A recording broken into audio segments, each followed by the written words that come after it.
आयोजन किया गया है। वसई में 30 से 40 साल पुरानी बिल्डिंग है और तमाम बिल्डर लॉबी का एक सिंडिकेट बन चुका है, जो रीडेवलपमेंट के नाम पे वसई में जनता कहीं ना कहीं ठगी जा रही है। इसको किस तरह से जो है ये जो है प्रोग्राम आपने आयोजन किया है, इसको सक्सेसफुल कैसे बनाएंगे? देखिए, वसई में 30 साल पुरानी, 25 साल पुरानी, 40-50 साल पुरानी भी बिल्डिंग्स है, इमारत है, तो उनका स्वयं पुनर्विकास होना जरूरी है। आज तक हमारे पास स्वयं पुनर्विकास का पर्याय उपलब्ध नहीं था। सिर्फ बिल्डर के मार्फत ही हम पुनर्विकास कर सकते थे, लेकिन अभी सम्माननीय मुख्यमंत्री देवेंद्र जी फडणवीस और सम्माननीय प्रवीण भाऊ दरेकर जी, इनके माध्यम से ये स्वयं पुनर्विकास का मार्ग हमें उपलब्ध हुआ है, ये पर्याय उपलब्ध हुआ है। तो इस माध्यम से हम कैसे स्वयं पुनर्विकास कर सकते हैं? ये जो आपने कहा कि बिल्डर की मनमानी चलती है, तो आज तक वसई में ये बिल्डर्स की मोनोपोली चलती थी कि जो वो बिल्डर चाहे, कुछ बिल्डर, सब बिल्डर नहीं, कुछ बिल्डर चाहे वही होता था। तो अभी इसीलिए किसी की भी मोनोपोली नहीं चलेगी। कोई भी एक बिल्डर या 4 बिल्डर के भरोसे पे लोग नहीं है। लोग खुद का विकास, खुद का पुनर्विकास, खुद के घर का पुनर्विकास खुद कर सकते हैं, और वही पर्याय हमने उपलब्ध करके दिया है और उसके लिए ये कार्यशाला का आयोजन किया। मैडम, दूसरी बात यह है कि वसई में छोटे छोटे रोड है और छोटी छोटी बिल्डिंगें हैं, तो इसमें अभी जो कार्यक्रम के माध्यम से 3 पट यानी 3 FSI से ज्यादा FSI दी जाएगी, या एक घर के बदले 3 घर बन जाएगा, या 400 रुपये 1200 स्क्वायर फीट का घर मिल जाएगा, कैसे पूछते? देखिए, FSI अभी उन्होंने जो मार्गदर्शन में कह रहा है, आप वो जो प्रेजेंटेशन है वो ध्यान से आप सुनिए। उसमें उन्होंने कितना FSI किस पे मिलेगा और क्या है वो विस्तृत उन्होंने मार्गदर्शन किया है। बात जो कह रहे हैं हम कि एक घर के बदले 3 FSI नहीं मिलेगा। जब 300 स्क्वायर फीट का आपका घर है तो उसके 3 गुना ज्यादा बड़ा स्क्वायर फीट का घर आपको मिल सकता है। आज बिल्डर क्या कर रहे हैं, 20% या मैक्सिमम 25% उसको बढ़ाई दे रहे हैं। मतलब समझो 300 स्क्वायर फीट का घर है तो आपको बढ़ के 400-500 स्क्वायर फीट ही मिलेगा। लेकिन इसमें आप सुनिए तो सही, जवाब तो पूरा सुनिए, तो वो 300 का आपको 900 स्क्वायर फीट, 1000 स्क्वायर फीट का घर मिल सकता है। इसीलिए बातों को कंफ्यूज मत कीजिए, जो बात सीधी सीधी है उसको सीधा सीधा रखिए। दूसरा लास्ट सवाल ये है कि बड़ा सवाल एक है, सोसाइटी कोऑपरेटिव हाउसिंग सोसाइटी में वसई में तमाम ऐसी कोऑपरेटिव सोसाइटी है जिसमें फंड अवेलेबल नहीं है, और सेल्फ डेवलपमेंट के लिए उनको फंड कहाँ से और कैसे आए? आज की ये जो कार्यशाला है वो उसी के लिए है कि इन सारे सवालों के जवाब आपको इस कार्यशाला में मिलेंगे। मुंबई बैंक है, TDC बैंक है, जो आपको इस काम के लिए फाइनेंस करेगी। वो कौन से रेट पे, इंटरेस्ट रेट से देगी, उस पे फ्लैट कौन से मॉर्गेज होंगे, अपना खुद का फ्लैट मॉर्गेज नहीं रहने वाला है। जो सेलेबल फ्लैट्स है उस पे कैसे किया जाएगा। 3 साल में ये बिल्डिंग बन के तैयार होनी ही चाहिए, ऐसे कानून में है। तो ये सारा मार्गदर्शन आज के इस कार्यक्रम में आपको मिलने वाला है। इसीलिए मेरी सबसे विनती है, सब लोग सुन ही रहे हैं, आपके माध्यम से पूरे वसई में ये बात फैलनी चाहिए। धन्यवाद।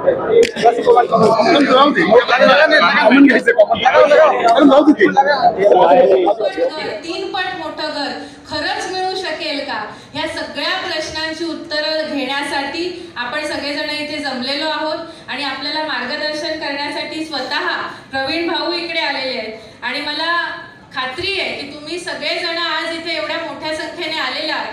प्रवीण भाऊ, आम्ही तुम्हाला शब्द देतो आज की तुम्ही ज्या जोशामध्ये काम करताय, ज्या मेहनतीने काम करताय, तीच मेहनत आम्ही सुद्धा करू सगळेजण मिळून, आणि येणाऱ्या पुढच्या काही महिन्यांमध्येच वसईतले किमान 5 प्रोजेक्ट तरी आम्ही तुमच्याकडे देऊ। आणि आमची अशी विनंती राहील की मुंबई बँकेकडे सुद्धा आलेले आहेत, त्यांचा खूप मोठा अभ्यास या स्वयं पुनर्विकासामध्ये आहे, तेही आपल्याला मार्गदर्शन करणार आहे।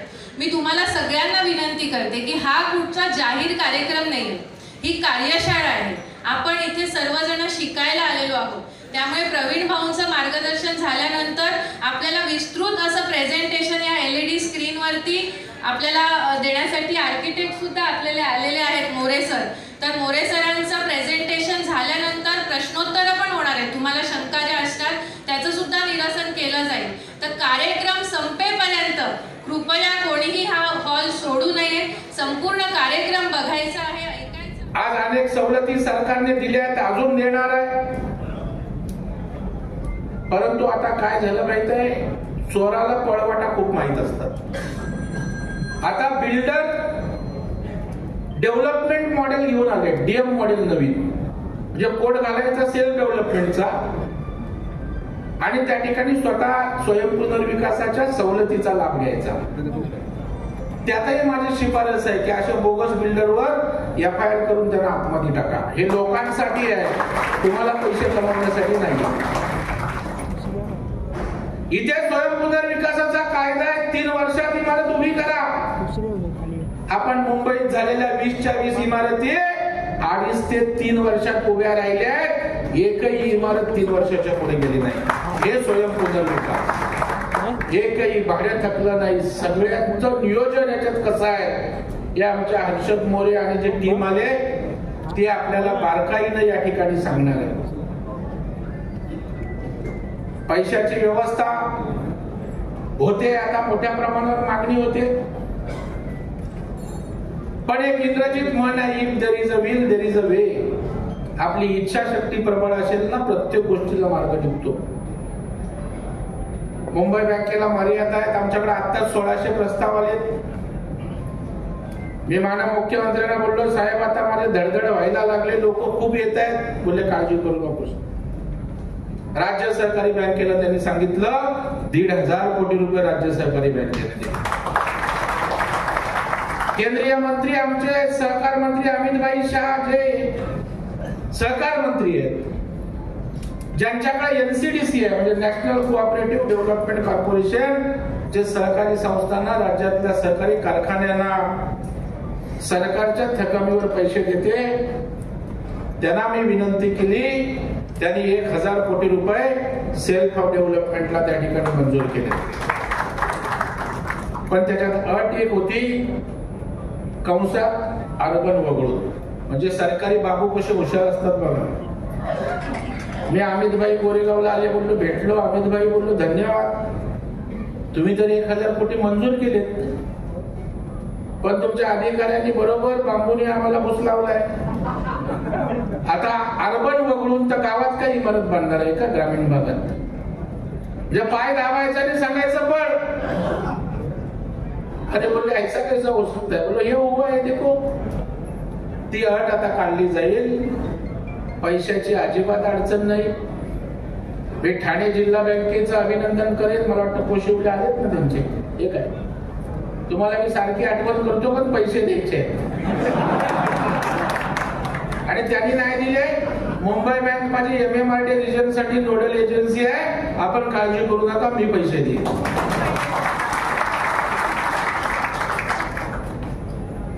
त्यामुळे सरकारला माझ्या अहवालात शिफारशी सुद्धा केल्यात की पैसे कसे उपलब्ध करायचे. आणखी एखादं सेल्फ डेव्हलपमेंट फायनान्स कॉर्पोरेशन करा. सरकारचा एकही रुपया आम्हाला नको. अर्बन बँक आहेत, जिल्हा बँक आहेत, कोऑपरेटिव्ह मधले पैसे त्या महामंडळात आम्ही गुंतवू आणि या ठिकाणी 22,000 कोटी जमा करून त्या ठिकाणी सोसायट्यांना आम्ही थेट कर्ज पुरवठा करू. मी सरकारकडे मागणी केली, त्याला तत्वतः मान्यता दिले की आपण सगळ्यांना सवलती देतो. मग मध्यमवर्गीय इमारतीत चाळीत राहणाऱ्या माणसाला जो टॅक्स पेअर आहे त्याला सवलती कुठे आहे? तो इमानदारी टॅक्स भरतोय, कष्ट करतोय. आपण या स्वयंपुनर्विकासासाठी सोसायटीला 4% इंटरेस्टचा परतावा द्या. म्हणजे 11% जर ठाणे जिल्हा बँक कर्ज देत असेल, त्याचे 4% सरकारने भरा, म्हणजे 7% व्याजदराने तुम्हाला कर्ज मिळेल. आणि त्याच्यामुळे फिजिबिलिटी पण त्या ठिकाणी आणखी आपली ताकदवान त्या ठिकाणची होईल आणि स्वयंपुनर्विकास त्या ठिकाणी आणखी गतीनं त्या ठिकाणी गतीनं काम त्या ठिकाणी होणार आहे. आज एवढ्या मोठ्या अपेक्षेनं आले आहात. या ठिकाणी स्नेहाताई, राजन, आपल्याला माझी विनंती आहे की या अपेक्षांची पूर्तता करण्याची जबाबदारी आपण स्वीकारली पाहिजे. मी आपल्या पाठीशी आहे, राज्याचे मुख्यमंत्री आपल्या पाठीशी आहेत, अख्खं सरकार आपल्या पाठीशी आहे. आणि सरकारी बाबूंनी जर मस्ती केली तर त्यांना वट्टीवर आणण्याची सुद्धा आमची जबाबदारी त्या ठिकाणी.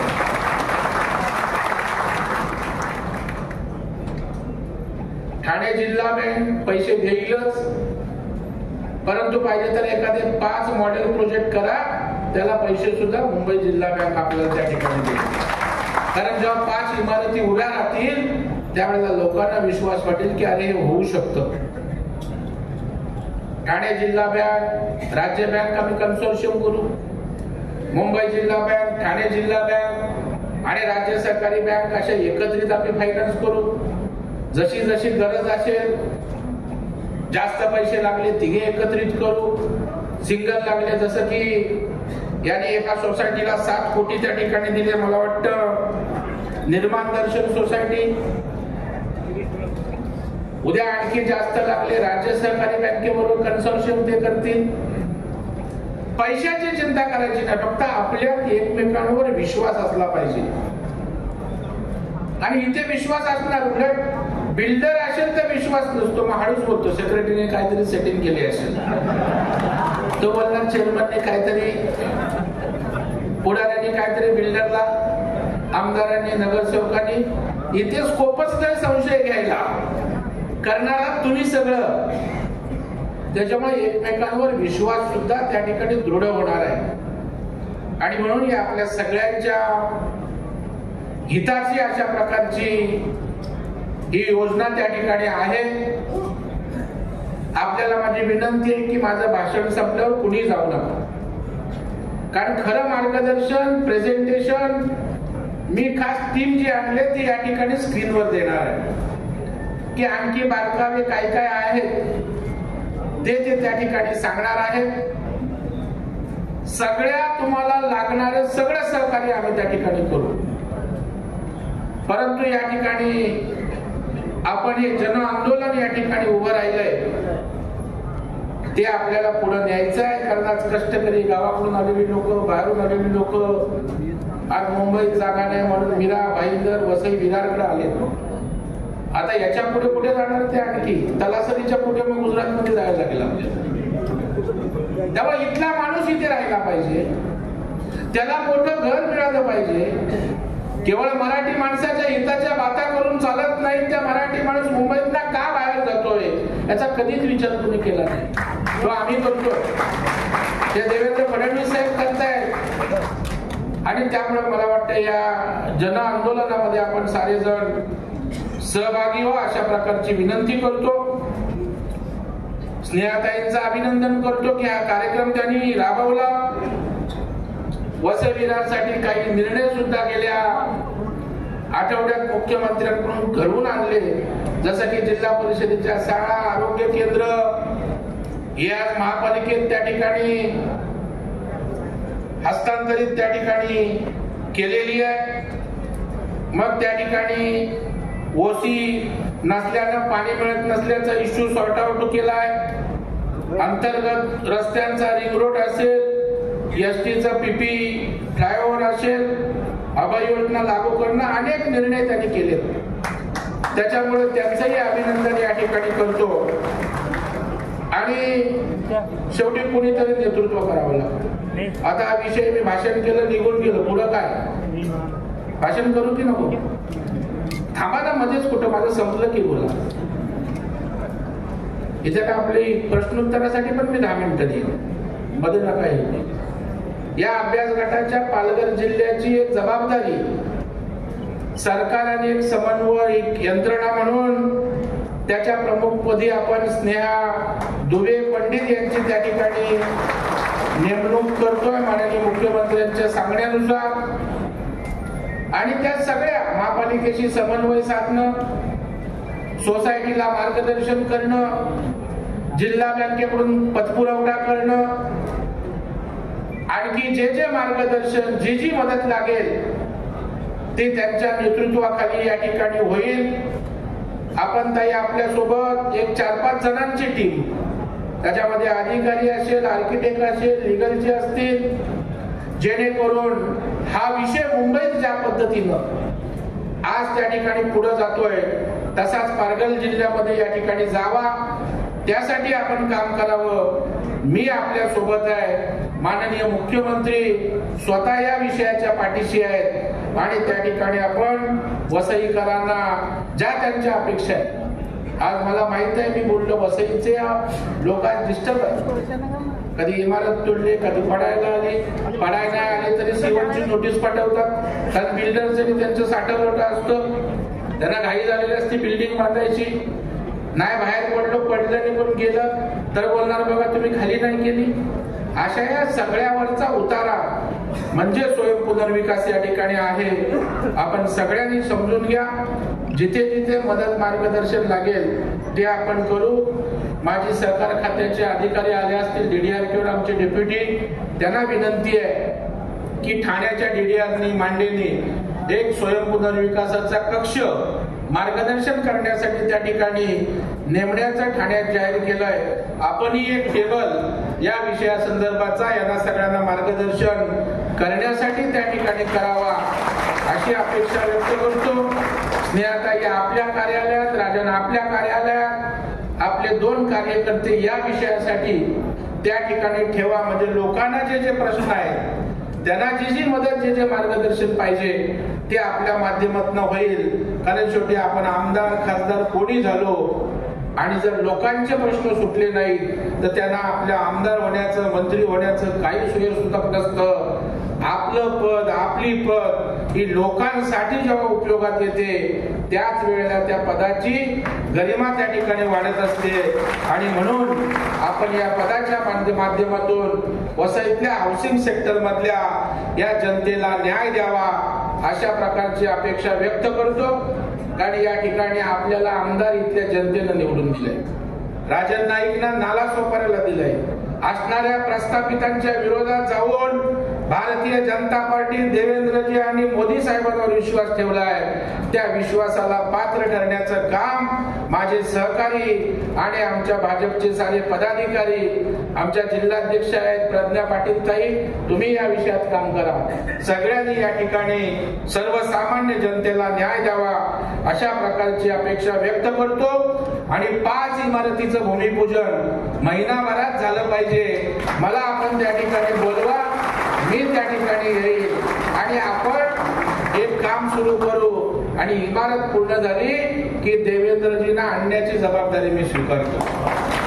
ते चाव्या वाटायला येतील, त्यावेळेला लोकांना वाटेल अरे वसईत पण होऊ शकतं. केवळ मुंबईत नाही तर वसईची जनता सुद्धा त्या स्वयंपुनर्विकासाला आज त्या ठिकाणी मान्यता देते.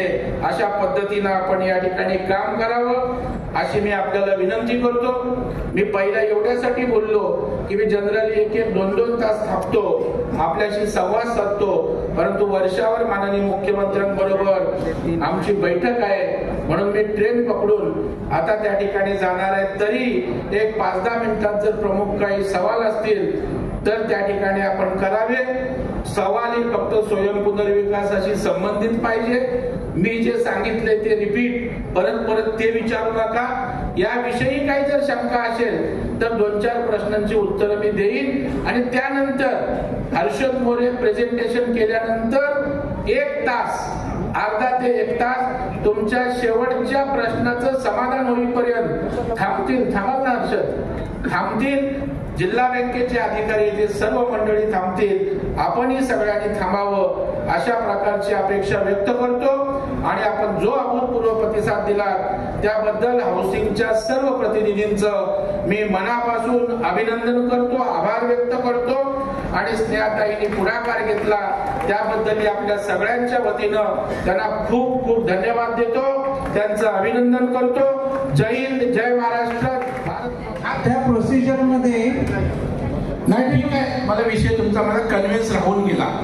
कन्व्हेन्सच्या संदर्भामध्ये पहिलं डीम कन्व्हेन्स होतं पण होत नव्हतं. त्याच्यामध्ये 100 क्वेरी काढायचे, ते तपासायला पाठवायचे, महसूल